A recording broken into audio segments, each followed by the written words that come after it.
ચાલો આજે આપણે બનાવીશું દાણેદાર અને નરમ એવો મોહનથાળ।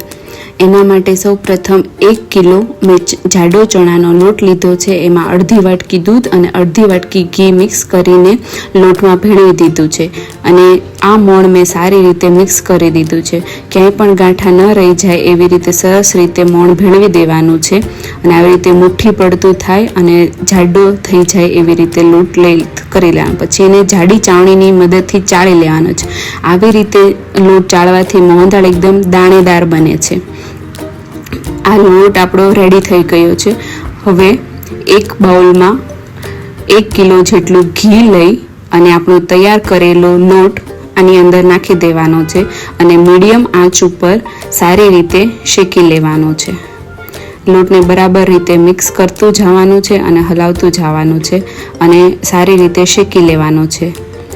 રતાશ પડતો લોટ આપણે કરવાનો છે અને સતત હલાવતા રહેવાનું છે। આવી રીતે જો આપણો થોડોક રતાશ પડતો લોટ શેકાઈને તૈયાર થઈ ગયો છે।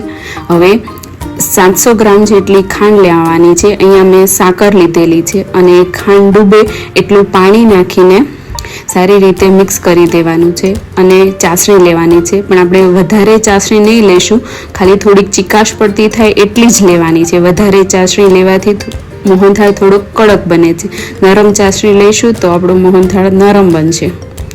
આવી રીતે ડીશમાં નાખીને ચેક કરી લેવાની છે કે ચાસણી થઈ ગઈ છે કે નહીં। આપણી ચાસણી રેડી થઈ ગઈ છે।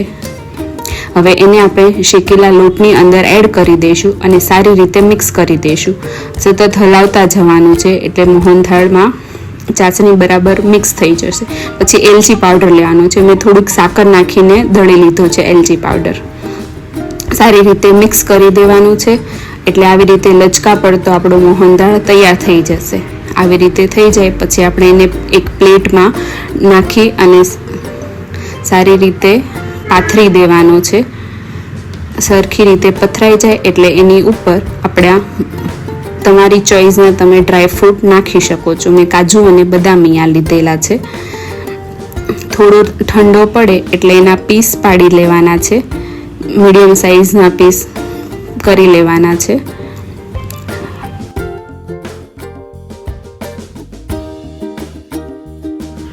જો આપણા સરસ રીતે બટકા પડીને તૈયાર છે આપણો મોહનથાળ।